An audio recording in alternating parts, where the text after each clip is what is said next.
Welcome back to Hour 2 of Student of the Gun Radio. I am still your host, Paul Markle.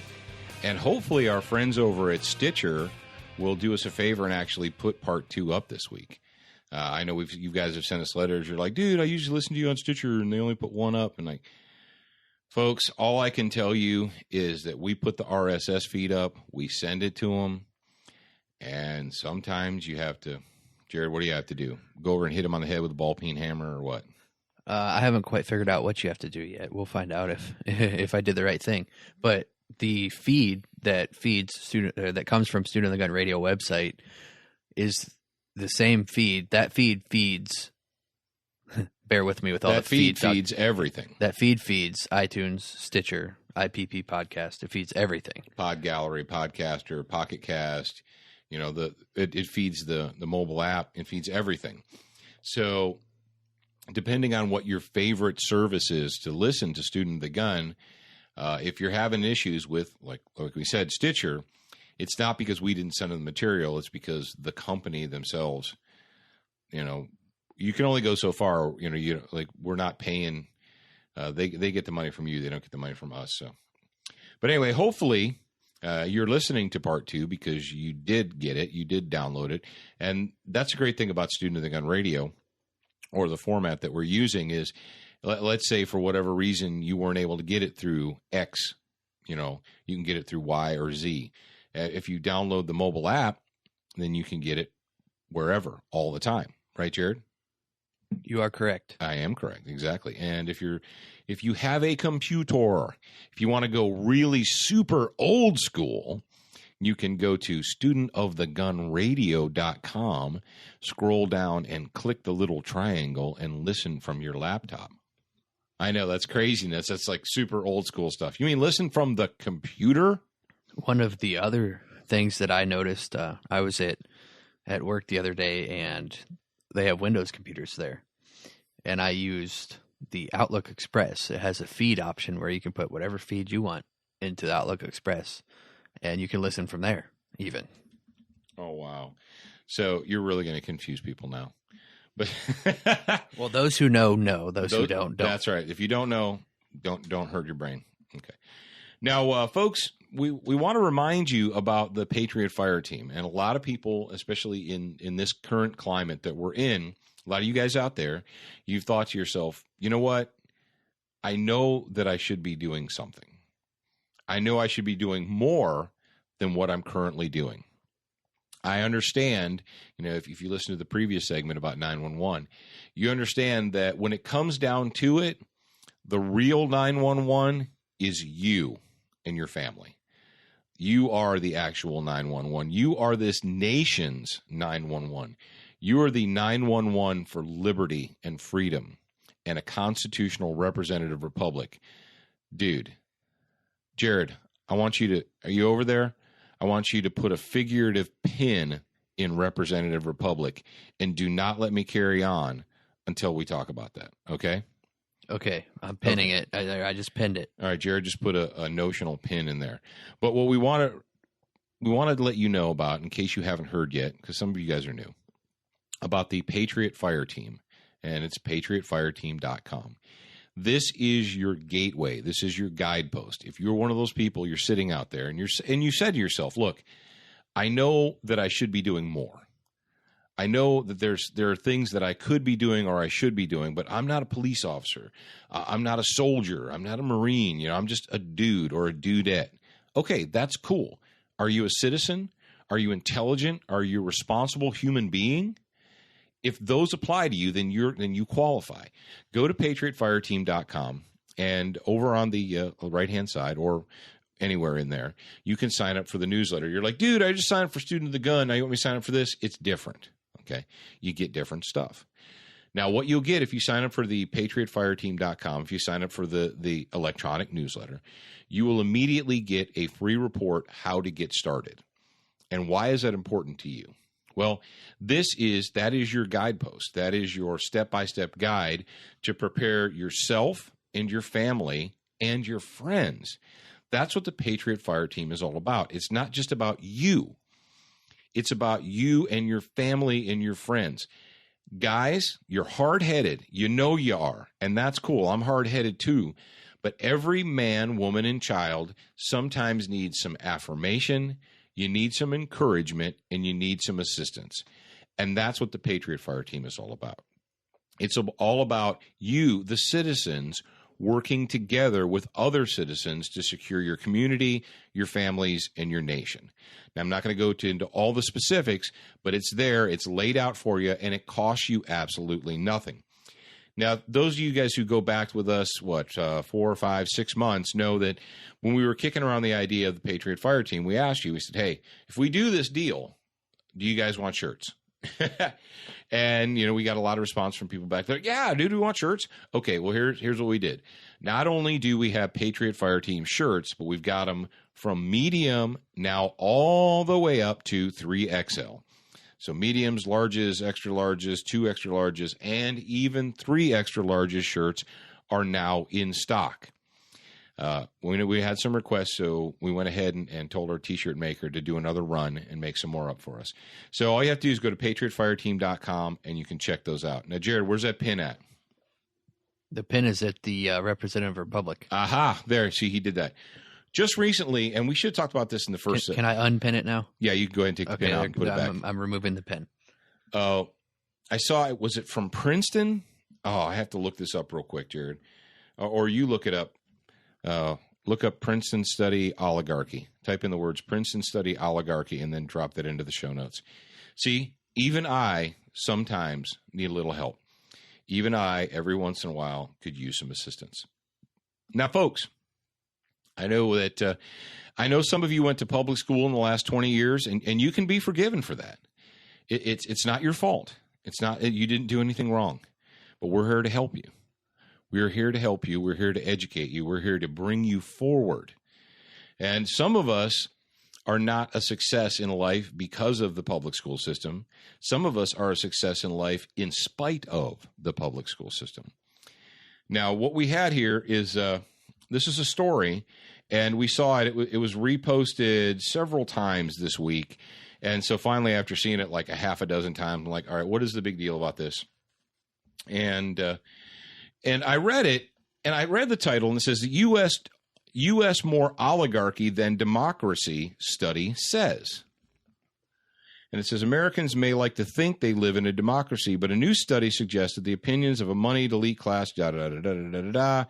And it says, the study by professors at Northwestern and Princeton found that the policy supported by economic elitists, blah, blah, blah, blah, blah. And it says that we are no longer a democracy. And they use that term several times. Now, this story that's coming to us comes from us. Well, let's consider the source. This particular source is MSNBC. So, well, what do we know about MSNBC? First of all, we know that they're completely and totally in the tank for the current administration, which kind of surprises me that they would put this out here. But they keep using the term democracy. Hey, folks, when we had the Constitutional Convention and we decided to go ahead and do a constitution, what did the Constitution create? What did the Constitution create?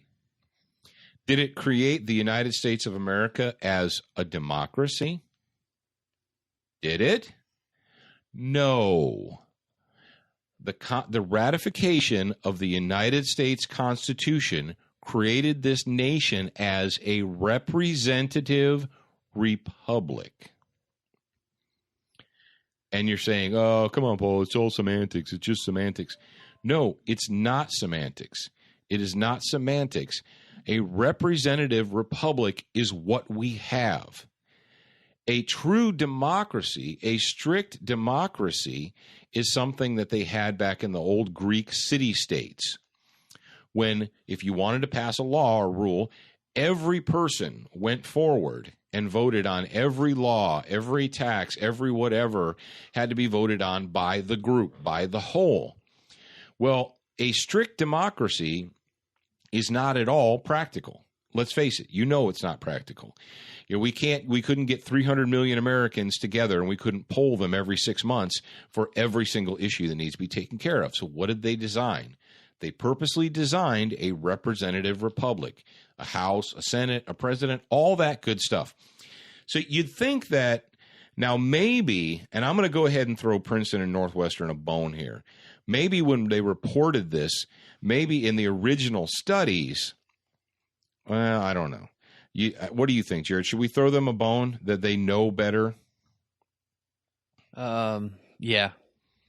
We'll give them one. Well, it could just be that Meredith Clark, who wrote this story for MSNBC, doesn't know the difference between a representative republic and a democracy. And apparently the editors over there at MSNBC.com, the copy editors, apparently don't know the difference. But folks, the United States of America was not founded to be a democracy. It was founded to be a representative republic.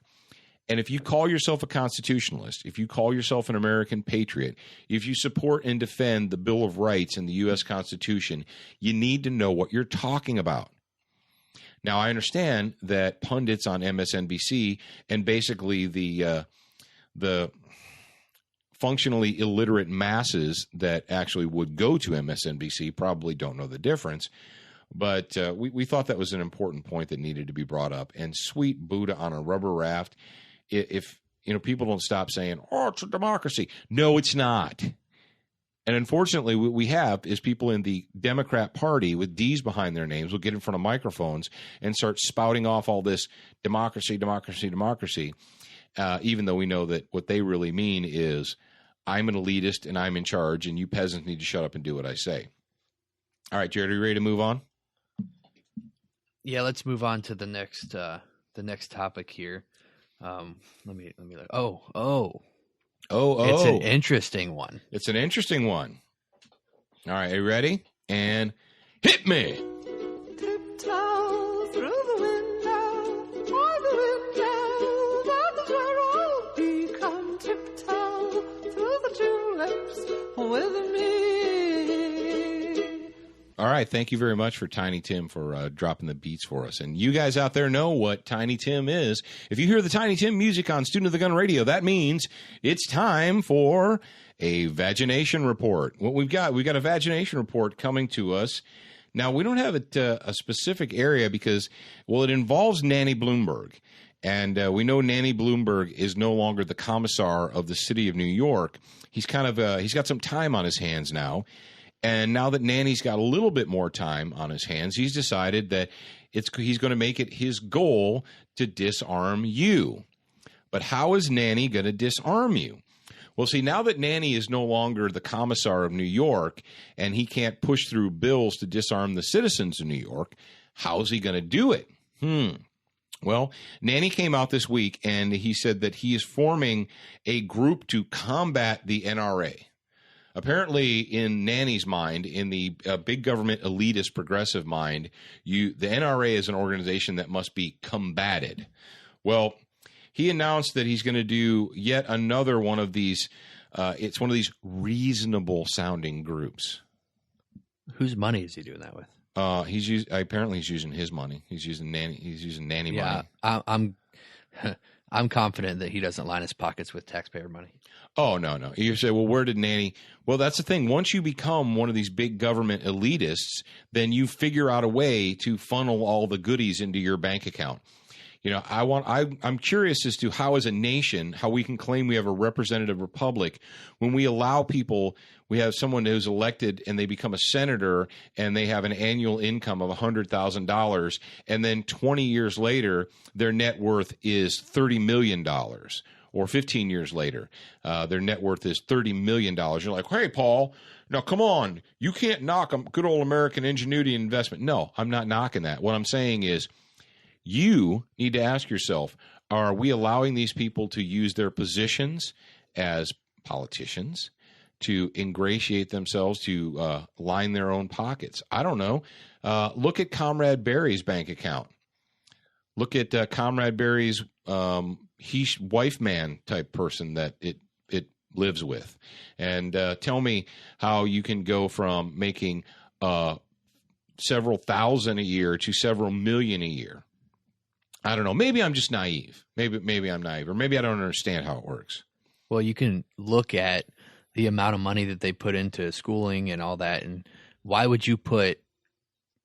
I don't know how much it costs exactly, but it's pretty expensive. Probably $1 million, a couple million, to go through the schooling, get all the. What are you talking about? To go through the college to be a politician, all the stuff, all the hoops that you have to jump through, all the time that you have to spend.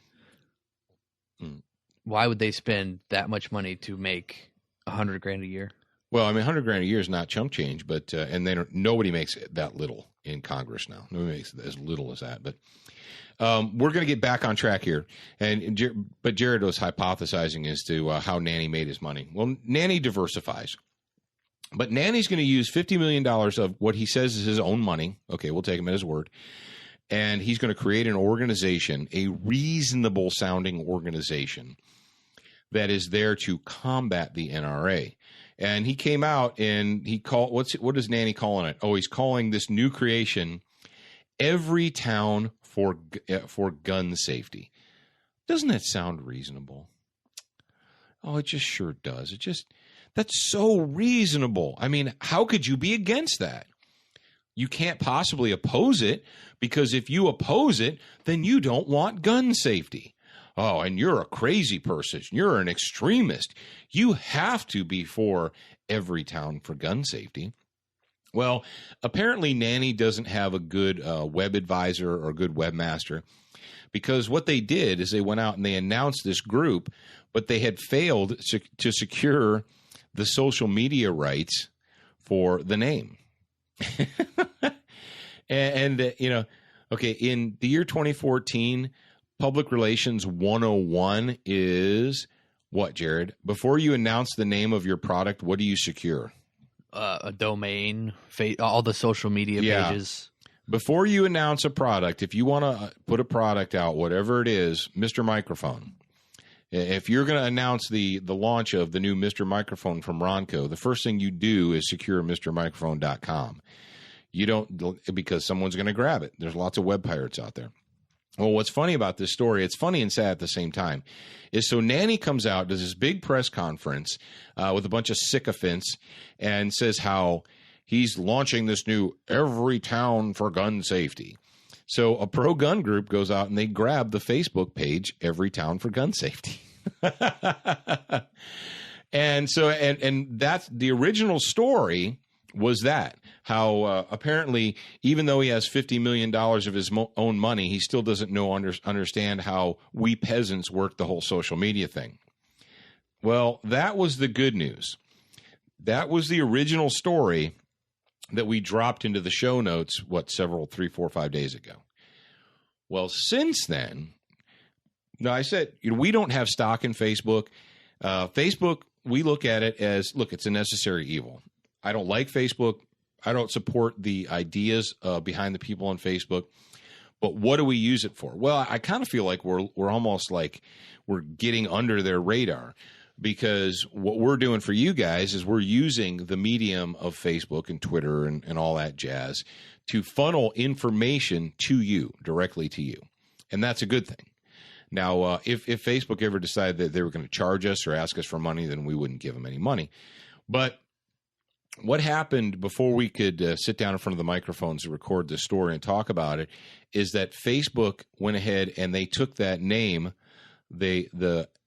Every Town for Gun Safety, which had been registered already officially by another group. Well, they pulled it, and they what did they do? They vacated it so that now Nanny can go in and have whoever he's paying to be his web people to go in and create one. So if somebody would have taken our Student of the Gun name, then we could have went to Facebook and had them pull it for us, right? Oh, I'm guessing no. I'm guessing we would not have gotten the same treatment from Zuckerberg and Facebook that Nanny Bloomberg's getting. I'm just guessing. But it's okay, because guess what? Every Town for Gun whatever, Every Town for Gun Safety Ohio, Every Town for Gun Safety, whatever. Apparently, guys, you slick guys got in there and you went and grabbed like every single one of the names that says Every Town for Gun whatever. So congratulations to you. Oh, and hey Jared, you remember the Moms Demand Action thing? You know that you guys will appreciate this. There's a Moms Demand pro-gun site. It's a Facebook page, and it's Moms Demand Action on, and it basically mocks and lampoons all this silliness. Because you guys probably don't. Do you guys know that the whole Moms Demand whatever is a Nanny Bloomberg funded thing? Did you know that, Jared? That his money was going into that? I didn't know that, yeah. But now I do. Yeah, the Moms Demand blah blah blah, and pretty much every reasonable sounding one, and is Nanny Bloomberg and his money. And you might say to yourself, and I say this to myself, like, okay, so what is up with him? What is up with Nanny Bloomberg that he thinks that he has to disarm you and I? Why is that his mission? Why is that his goal? I mean, we know that Nanny Bloomberg has armed guards. You know that he has 24-hour armed security. Why is it that someone that has 24-hour armed security feels that you, the peasant, oh, did I just hit on it? Is it maybe because Nanny Bloomberg is a big state elitist and feels that he is part of the elite ruling class and that you peasants and plebes, you all need to be disarmed for your own good? Could that be? I don't know. Answer your own question there, folks. Answer it for yourselves.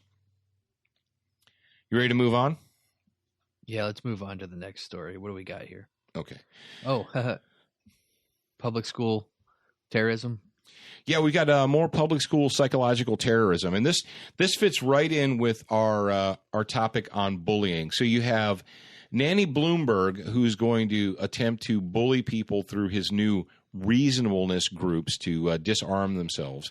He's going to try and convince you that if you won't agree to his reasonable gun control, that you're somehow wrong. So he's going to send his paid bullies out to bully you guys into disarming yourselves. But we've got a story here, and the story's been everywhere, but this particular one comes from theblaze.com. And it said Nebraska schools ludicrous, and that's not the rap artist. It's not the rapist. That's ludicrous in quotes. Advice on bullying victims sparks parents outrage. All right, and we're going to go down here. We're going to read it. Now, they've got a copy of this. They copied it, but they pulled some bullets out. And here's what here's their advice to bullying. This was they sent home to, was it fifth graders? Dooba-dooba-dooba-doo. Go back down through the story. Is it fifth grade? I'm pretty sure it sticks. Oh, fifth grade students in Zeman Elementary School in Lincoln, Nebraska, were sent home with a flyer outlining the ways that they should handle bullies. Keep in mind that the Lincoln, Nebraska public indoctrination centers, what they're telling their children is rule number 3, do not be afraid. Okay, I can go with that one. Rule number 4, do not verbally defend yourself. What? Do not verbally defend yourself. Okay. Rule number 7, do not tell on bullies. Oh, so keep it inside. Bury it, hide it inside, and just learn to live with it. Rule number 8, don't be a sore loser. What? Rule number 9, learn to laugh at yourself and not get hooked on by put downs. What?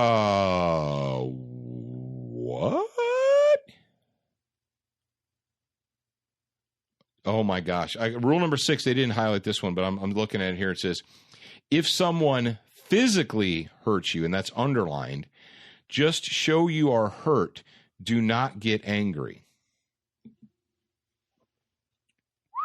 Jared, jump in here. Let me clear my head. I don't even know what to say. This is ridiculous. The ones that were missed. Rule number 1 was refuse to get mad.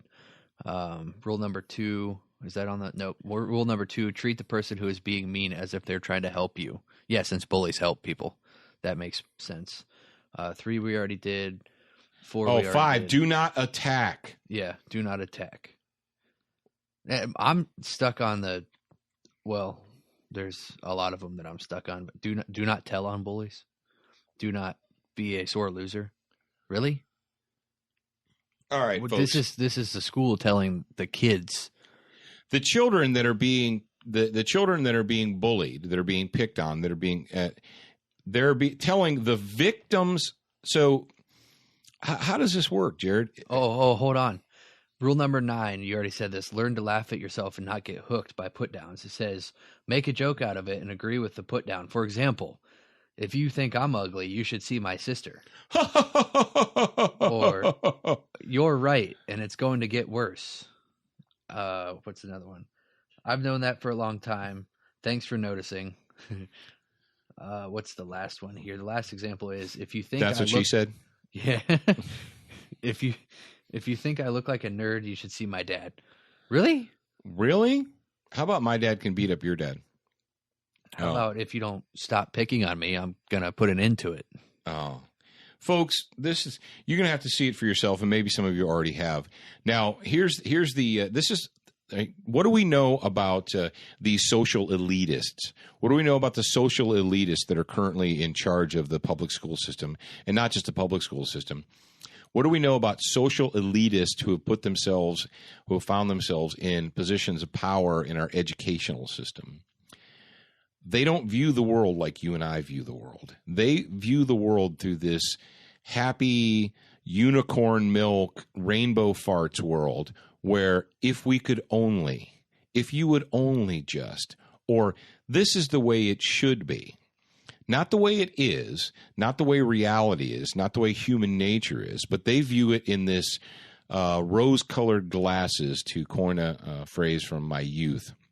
They look at the world through rose-colored glasses. Everything, wouldn't it be wonderful if we all just held hands and rode our unicorns over the rainbows? Yeah, it would be wonderful. But you know what? Get off your LSD trip. That's not the way the real world is. Go ahead, Jared. Anger is a feeling we have towards our enemies, not our buddies. How is a bully our buddy? Well, and all right. First of all, they're trying to teach the children is number one that anger is wrong, and that is incorrect. It is okay to be angry. Angry is a natural human emotion. Hatred, on the other hand, is not the same as anger. Now, what we know from these hippies is that they want to assign the same meaning to the word angry as they do hatred. Just because I get angry, I get angry with my children sometimes. It doesn't mean I hate my children. I love my children, but I can still be angry with them. Christ expressed anger when he kicked the money changers out of the temple. It never said that he hated them, but he was angry at them for turning his father's house into a den of thieves. Anger is not a bad thing. Sometimes anger is very righteous and very justifiable. The sick and sinister thing that they do to you and your children is they try and convince you and try and convince your children through these indoctrination centers that somehow if you get angry or upset or are not happy with a situation or a system, that you are the one that is wrong. Think about that for a second. If you're angry with the current state of affairs in the United States of America, if you are angry that the federal government has overstepped its bounds, if you are angry that your local and state and federal governments are trying to disarm you, by this thinking, you're the one who's wrong. And you can directly correlate obviously within recent events, you can see that the federal government are bullies. Exactly. So what you've got here is you have basically, this is like bully enabling 101 coming from the Lincoln, Nebraska schools. Now, as you follow the story down here, it says that the school, after they got flack from parents, if the parents got justifiably angry after realizing that the school backpedaled and they're like, oh, no, you don't understand. This is a misunderstanding. How is it a misunderstanding? We've got a copy of it right here in front of us as a picture. So how is it a misunderstanding when you created this list, you typed it, you printed it, you published it, you send it home with children, and then when you get caught, this is typical liberalism, when you get caught, you say, oh, no. It's you don't understand.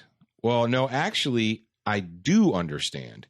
What this is, all this is bully enabling 101. Let's face facts, folks.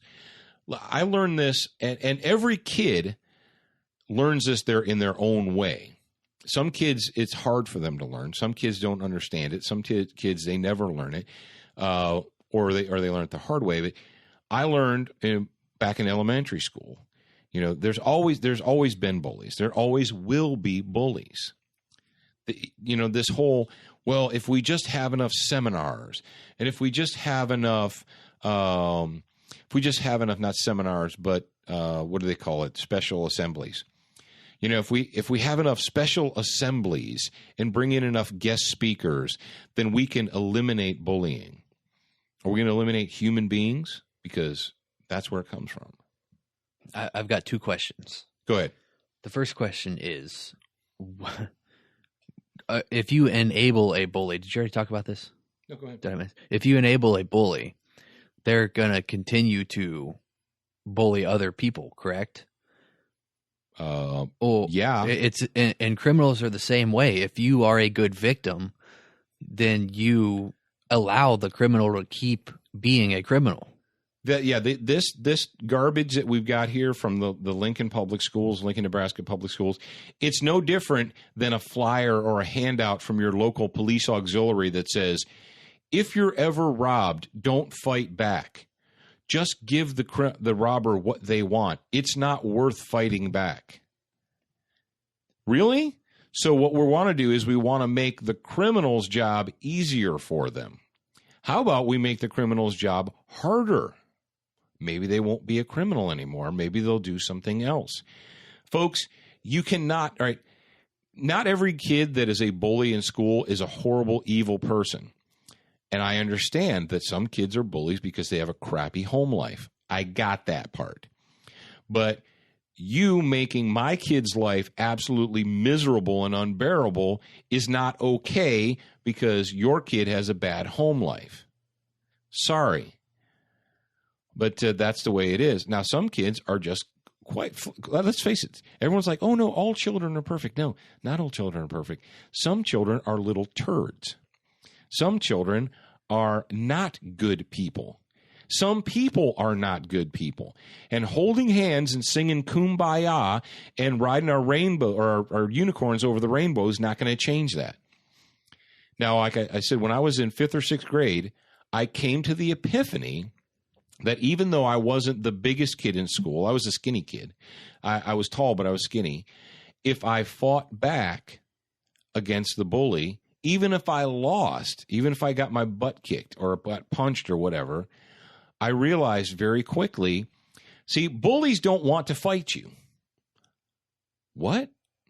No, bullies don't actually want to fight. Bullies don't want a one-on-one confrontation. They're not Muhammad Ali. They're not Leon Spinks. I don't know. Go just Google it, kids. You don't know. They're not Mike Tyson. They're not looking for a one-to-one stand-up boxing match. That's not what bullies are all about. Bullies want to be able to inflict their will upon you and for you to just sit there and quietly take it because that makes their life easy. When you fight back against the bully, they have to work harder. They don't want to work hard. And even if at that moment in time, they sock you in the nose or what have you, the next time they see you, they're going to think, if I go and pick on that guy, I'm going to have to fight him. I'm not looking for a fight right now. I'm looking for an easy victim to make me look like a big guy. And so what they will do is they will skip over you and they will go to someone else who they know will not fight back. Ladies and gentlemen in the Student of the Gun audience, I've been dealing with bullies. I dealt with them when I was a kid. I dealt with them in high school. And then when I grew up and became an adult, I saw adult bullies. As many of you may know, you may or may not know, depends on how deep into Paul Markel's background history. I did a lot of work as a professional security agent, as a bodyguard.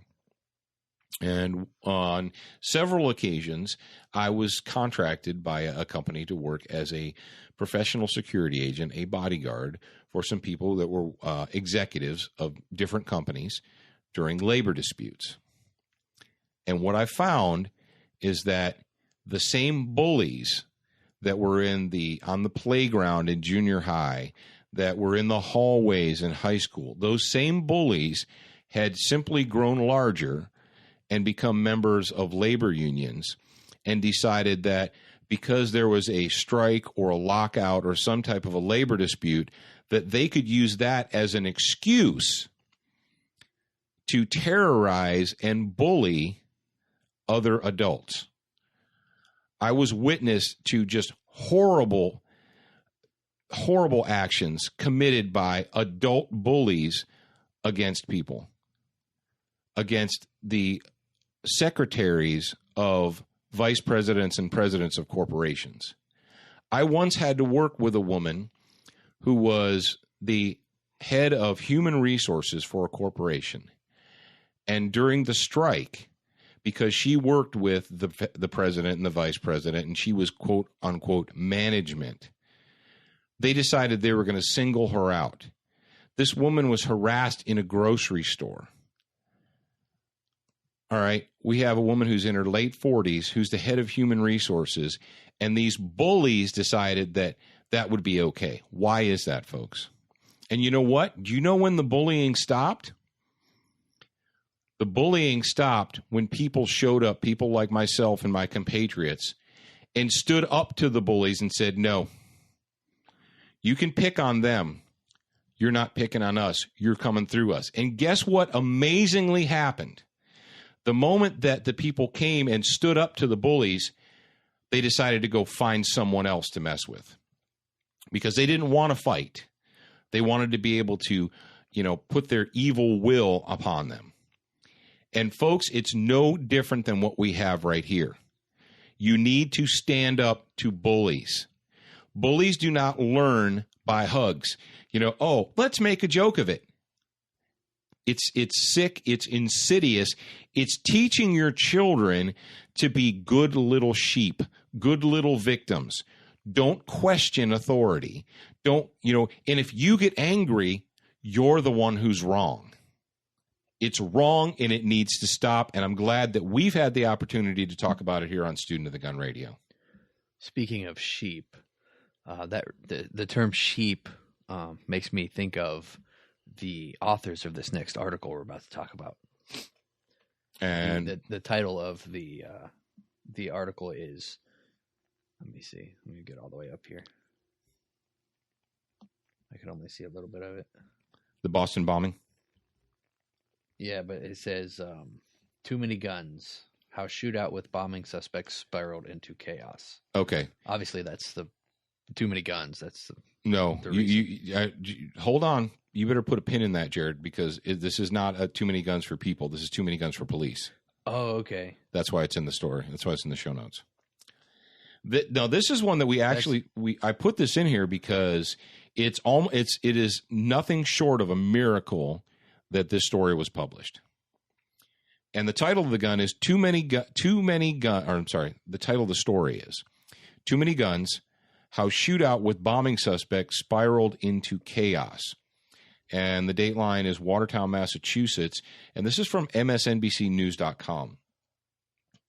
And it says, don't approach the subjects, wait for backup, was the response given to a Watertown police officer who discovered the lone suspect hiding in the boat, blah, blah, blah, going on.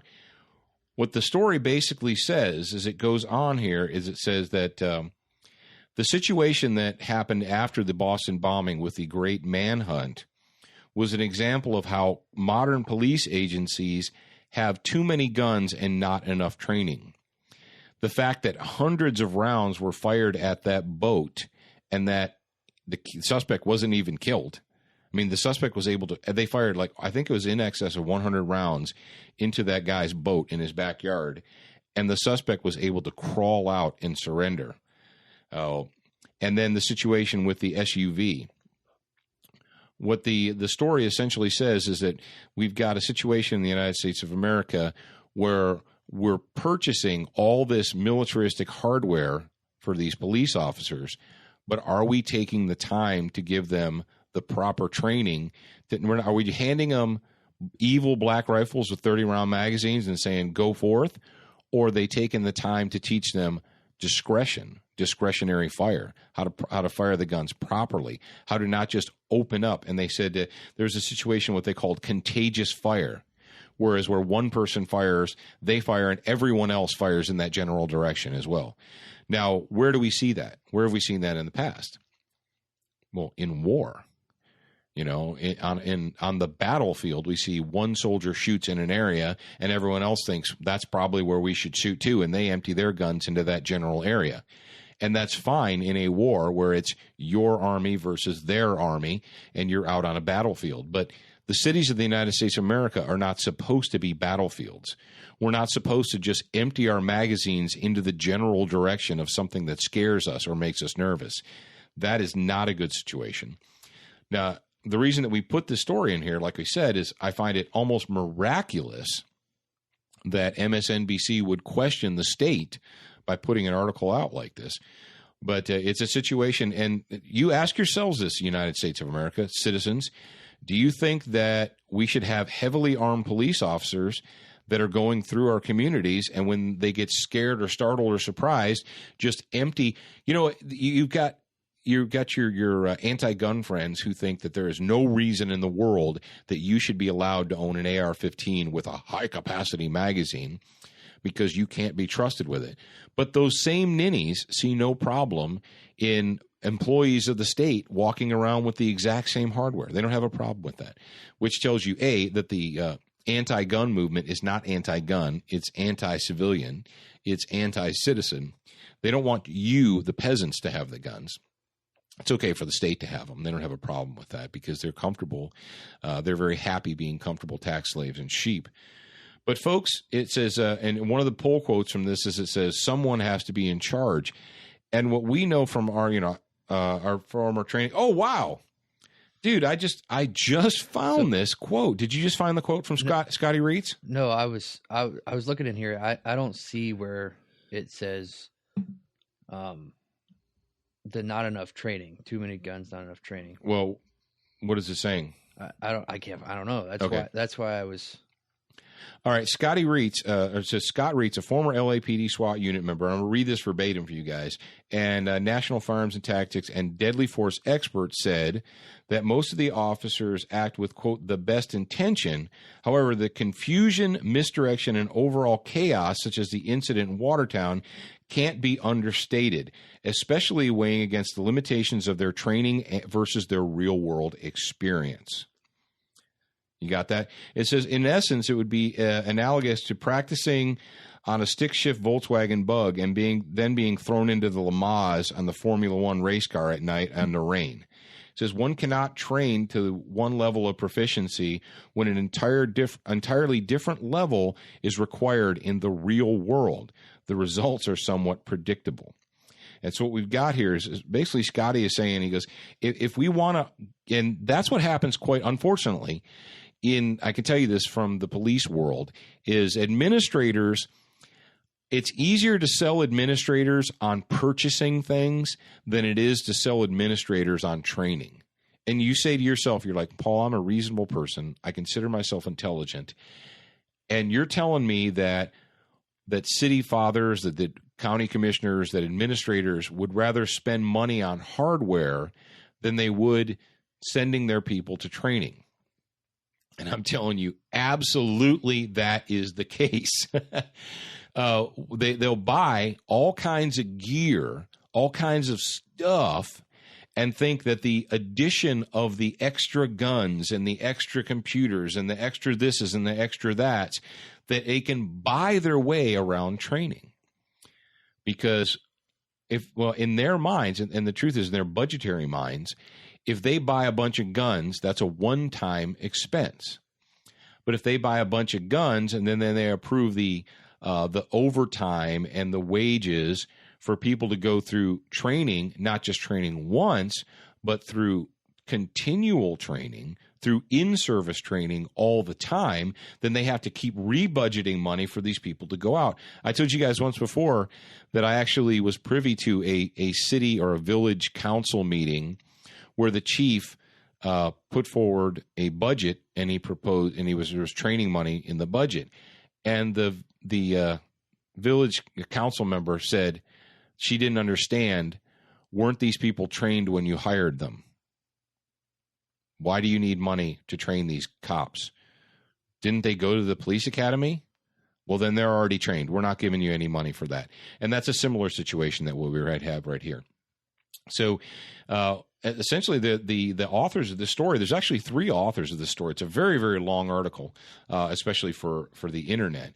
But on NBC News, well, I'm going to tip my hat to them because I can't believe that they actually came out and questioned the state in this situation. That's almost unbelievable in this day and age that you would have them, question the authority figures, and they're probably going to get punished here in the future. But it's Mark Schoen, Andrew Blankenstein, and Tom Winter, and they want to know: are these police agencies and is the state, are they just trying to spend money, buy guns, and therefore they're going to solve all the problems by buying guns? And that's funny that I had no idea. I read the first 2 or 3 paragraphs in the story. I didn't get all the way down towards the bottom where they've got the quotes from Scotty Reitz. But it's funny that it was episode 1, right, Jared? That you asked me about recommending training, and I recommended Scotty's school out there in California. He's intently looking at his monitor right now. He wants to verify that what I'm saying to him is correct. So there you have it. Is it too many guns?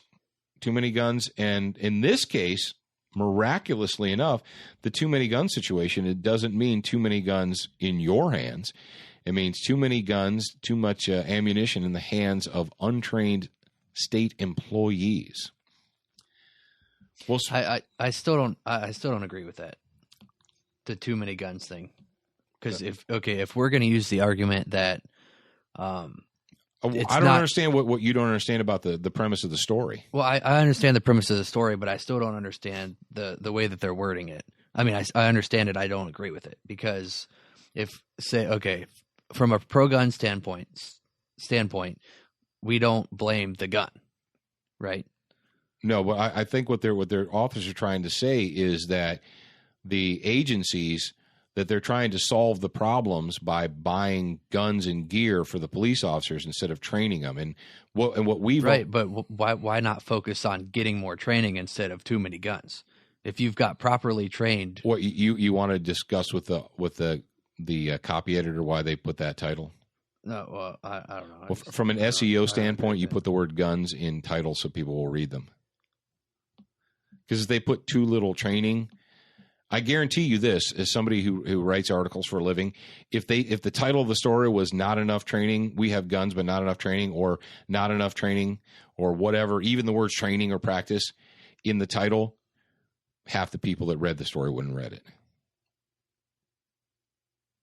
Do you agree with me there? Yeah. Well, you put copy editors put the word gun in titles so people will read it. I get the copy editor version, but whatever. Just let's move on.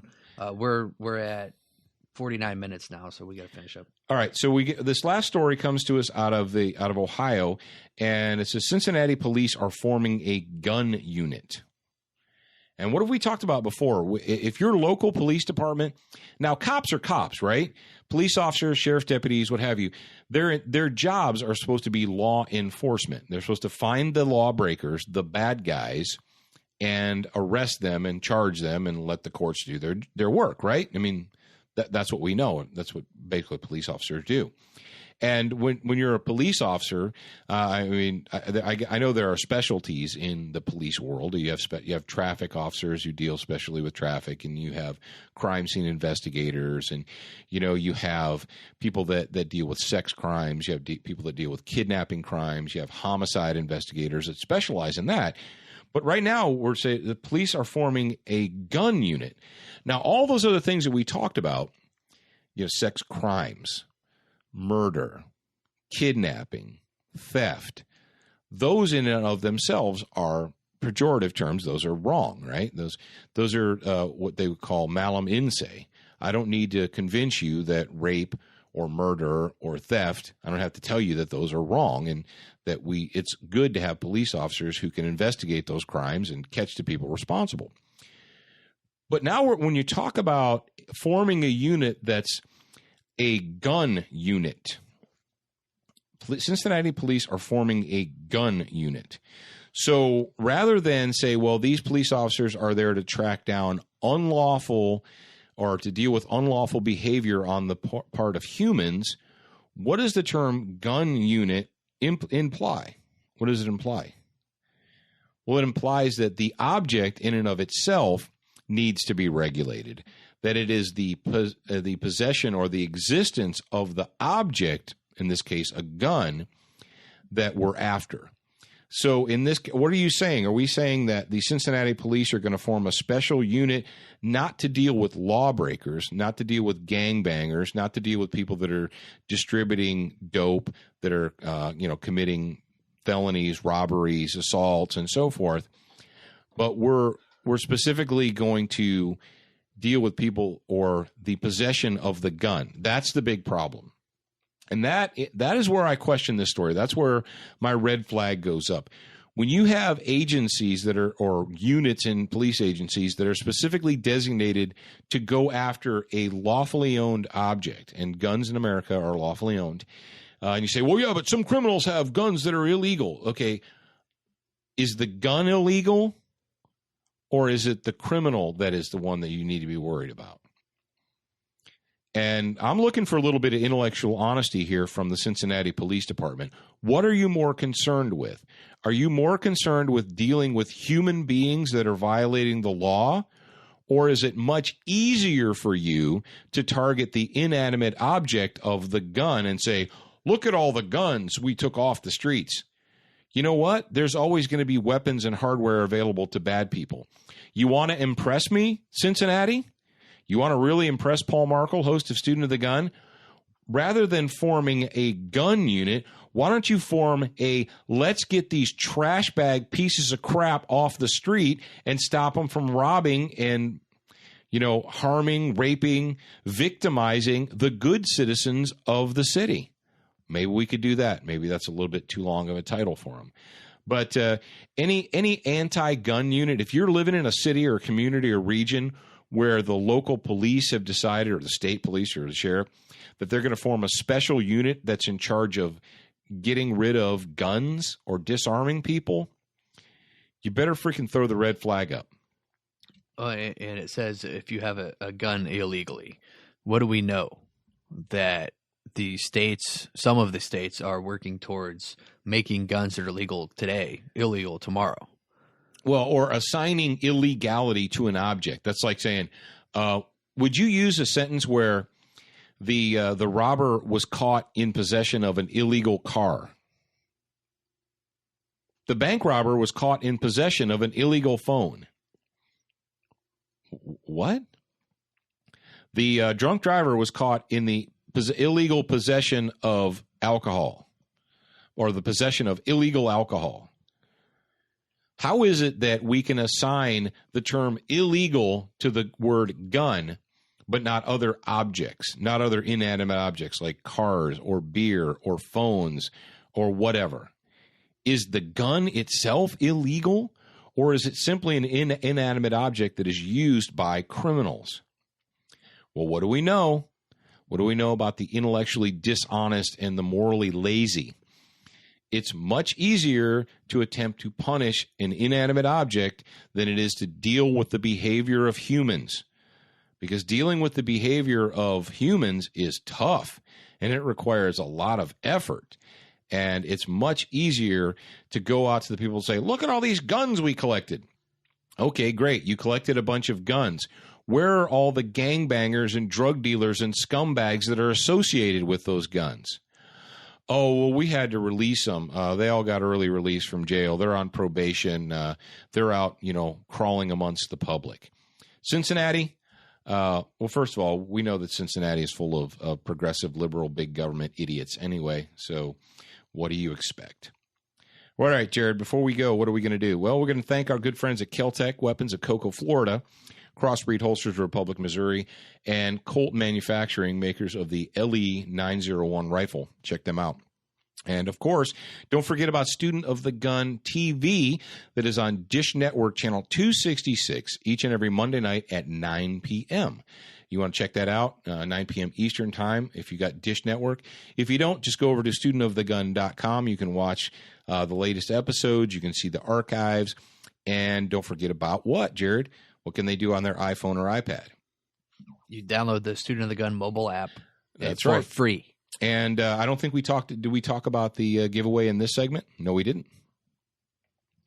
We're doing we partnered with the sponsors of our mobile app, Century Arms, and they're giving away through us a Century Arms C39 American-made AK and a box of ammo. And then our other friends at Frog Lube are giving a complete weapons care system with a Frog Tube. Yep. And so you will be getting a Century Arms C39 AK, Red Army ammo range pack. The range pack, 180 rounds of ammo. A Frog Lube Frog Tube. And how do you get that? All you got to do is go to studentofthegun.com, sign up for our electronic newsletter. We don't spam you. We don't sell your addresses. We just send you all kinds of good information all the time. And make sure when you do that you will get whatever email you choose.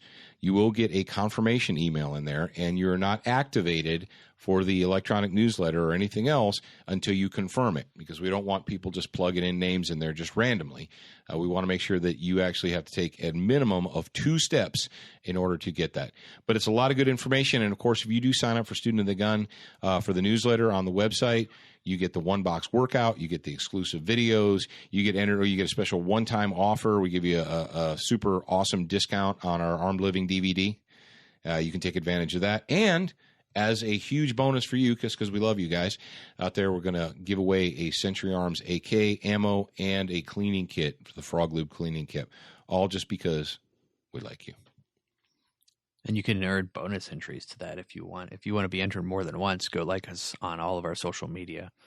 Yeah. So, and Jared obviously monitors all the social media and Instagrams and Twitters and Facebooks and Pinterests and all that cool jazz. Now, ladies and gentlemen, we appreciate you taking the time out of your busy schedule to be with us. We hope that you burned an extra 100 calories or so on the treadmill while you were listening to me this week. And remember, you are a beginner once, but you should be a student for life.